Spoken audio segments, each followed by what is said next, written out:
अस्सलामुअलैकुम वीवर्स, मैं वाजिद अली हुसैनी। मुंडे ਜਿਹੜੇ ਨੇ ਬੜੀ ਉੱਤੋਂ ਚੜ੍ਹ ਕੇ ਛਾਲਾਂ ਮਾਰਦੇ ਪਏ ਨੇ ਪੁਲ ਦੇ ਉੱਤੋਂ।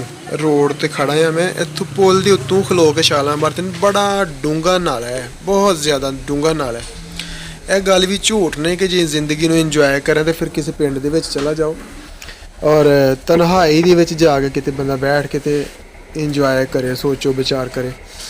ਇੰਗਲਿਸ਼ ਦਾ ਇੱਕ ਪ੍ਰੋਫੈਸਰ ਹੈ, ਉਹ ਲਿਖਦਾ, ਪੋਇਮ ਰਾਈਟਰ ਆ।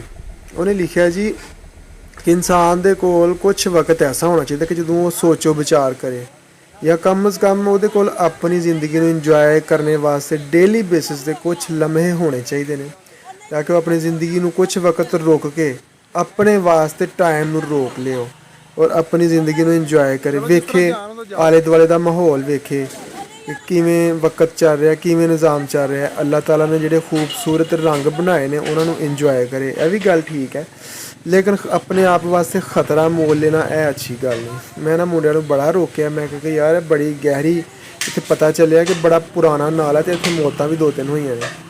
ਔਰ ਇਹ ਕੁਛ ਲੋਕ ਤਾਂ ਕਹਿੰਦੇ ਨੇ ਤਾਂ ਤਲਾ ਹੀ ਕੋਈ ਨਹੀਂ, ਇੰਨਾ ਕਿ ਡੂੰਘਾ ਹੈ, ਗਹਿਰਾ। ਇਹਨਾਂ ਨੇ ਜਨਾਬ ਪਲਾਸਟਿਕ ਦੀਆਂ ਖਾਲੀ ਬੋਤਲਾਂ ਲੈ ਕੇ ਉਹ ਆਪਣੀਆਂ ਪੈਂਟਾਂ 'ਚ ਦਿੱਤੀਆਂ ਹੋਈਆਂ ਨੇ, ਉੱਤੋਂ ਚੜ੍ਹ ਕੇ ਛਾਲਾਂ ਮਾਰਦੇ ਪਏ ਨੇ। ਵੇਖੋ ਤੁਸੀਂ ਕਿਸ ਤਰ੍ਹਾਂ ਬੇਖਤਰ ਹੋ ਕੇ ਲੱਗੇ ਹੋਏ ਨੇ ਤੇ ਜਨਾਬ ਇੱਥੇ ਨਹਾ ਰਹੇ ਨਦੀ 'ਚ। ਬਹੁਤ ਖਤਰਨਾਕ ਵੀ ਕੰਮ ਹੈ, ਲੇਕਿਨ ਖੈਰ ਜ਼ਿੰਦਗੀ ਨੂੰ ਇੰਜੋਏ ਕਰਨ ਵਾਸਤੇ ਖਤਰਾ ਵੀ ਮੋਲ ਲੈਣਾ ਪੈਂਦਾ। ਬਾਕੀ ਜ਼ਿੰਦਗੀ ਦਾ ਜਿਹੜਾ ਇੰਜੋਏ ਹੈ ਜ਼ਿਆਦਾ, ਜਿਹੜਾ ਕੁਦਰਤ ਦੇ ਹਸੀਨ ਰੰਗ ਨੇ ਉਹ ਜ਼ਿਆਦਾ ਪਿੰਡਾਂ ਦੇ ਵਿੱਚ ਹੀ ਨਜ਼ਰ ਆਉਂਦੇ ਨੇ। ਇਸ ਤਰ੍ਹਾਂ ਦੇ ਵੀਡੀਓ ਚੰਗੀ ਲੱਗੇ ਤਾਂ ਪਿਆਰਾ ਜਿਹਾ ਕਮੈਂਟ ਇੱਕ ਜ਼ਰੂਰ ਕਰ ਦਿਓ, ਵੀਡੀਓ ਨੂੰ ਲਾਈਕ ਜ਼ਰੂਰ ਕਰ ਦਿਓ। Thank you.